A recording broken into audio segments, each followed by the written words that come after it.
ओम शांति। 12 जून 2025 के बाबा के मधुर महावाक्य। बाबा कहते, मीठे बच्चे, तुम्हें अभी ज्ञान की दृष्टि मिली है, इसलिए तुम्हारा भटकना बंद हुआ है। तुम शांतिधाम सुखधाम को याद करते हो। तुम्हें अभी ज्ञान की दृष्टि मिली है, इसलिए तुम्हारा भटकना बंद हुआ है। तुम शांतिधाम सुखधाम को याद करते रहो। प्रश्न, देवताओं में कौन सी ताकत है और वह ताकत किस पर विशेषता के कारण है? देवताओं में कौन सी ताकत है और वह ताकत किस विशेषता के कारण है? उत्तर, देवताओं में सारे विश्व पर राज्य करने की ताकत है। वह ताकत विशेष एक मत की विशेषता के कारण है। वहाँ एक मत होने के कारण वजीर आदि रखने की दरकार नहीं।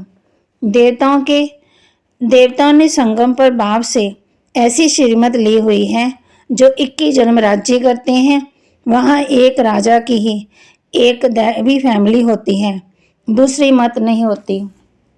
गीत, नैनहीन को राह दिखाओ प्रभु जी, दर दर ठोकर खाओ। धारणा के लिए मुख्य सार, इस बेहद की सरकार को मदद करने के लिए कम से कम 8 घंटा याद में रहने का पुरुषार्थ करना है।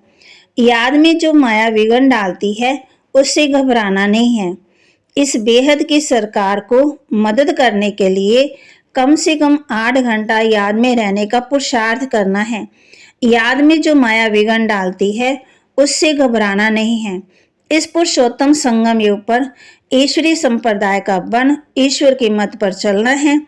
कर्म करते भी एक बाप की याद में रहने का अभ्यास करना है। इस पुरुषोत्तम संगम युग पर ईश्वरीय संप्रदाय का बन ईश्वर के मत पर चलना है। कर्म करते भी एक बाप की याद में रहने का अभ्यास करना है। वरदान, अंतर्मुखता की गुफा में रहने वाले देह से न्यारे देही भव। अंतर्मुखता की गुफा में रहने वाले देह से न्यारे देही भव। जो पांडवों की गुफा दिखाते हैं वह यही अंतर्मुखता की गुफाएं हैं। जितना देह से न्यारे देही रूप में स्थित होने की गुफा में रहते हैं उतना दुनिया के वातावरण से परे हो जाते हो, वातावरण के प्रभाव में नहीं आते। जैसे गुफा के अंदर रहने से बाहर के वातावरण से परे हो जाते हैं, ऐसे ये अंतर्मुखता की गुफा भी सबसे न्यारा और बाप का प्यारा बना देती है। और जो बाप का प्यारा है वह सबका सबसे न्यारा हो जाता है स्वतः ही। बाप कहते हैं सबसे न्यारा हो जाता।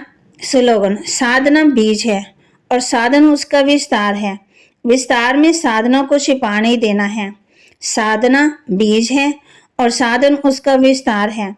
विस्तार में साधनों को छिपा नहीं देना। अव्यक्त इशारे, आत्मिक स्थिति में रहने का अभ्यास करो और अंतर्मुखी बनो। अंतर्मुखी की निशानी सदा सागर के तले में खोए हुए गंभीर मूर्त चेहरे द्वारा आत्मिक स्थिति के चिन्ह दिखाई देंगे। और एक और मनन चिंतन करने वाला चेहरा और फिर रमणीक अर्थात मुस्कुराता हुआ चेहरा, दोनों ही लक्षण सूरज से प्रत्यक्ष होंगे। अंतर्मुखी सदा हर्षित मुख दिखाई देंगे क्योंकि माया का सामना करना समाप्त हो जाता है। बाबा के महावाक्य को लाइक करें, शेयर करें, सब्सक्राइब करें और अपने जीवन में धारण करें और अंतर्मुखता की गुफा में बैठकर बाप को याद करें।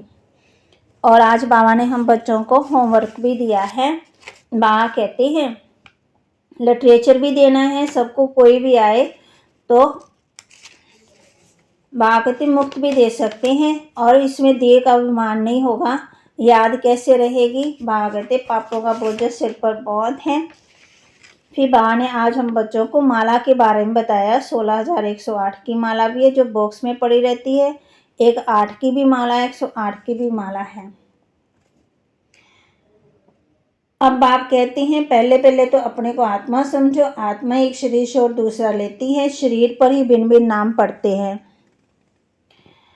बाप ही समझाते इतनी छोटी बिंदी में इतना पाठ नूंदा हुआ है। ये ड्रामा रिपीट होता रहता है। ये ज्ञान तुमको वहां नहीं रहेगा। तुम बच्चे जब याद की यात्रा में बैठते हो तो माया के तूफान आते हैं, युद्ध चलता है, उसमें घबराना नहीं है। माया घड़ी घड़ी याद को तोड़ेगी, संकल्प विकल्प ऐसे से आएंगे जो एकदम माथा ही खराब देंगे, माथा ही भागते खराब कर देंगे। तुम मेहनत करो, घबराना बिल्कुल नहीं है। ओम शांति।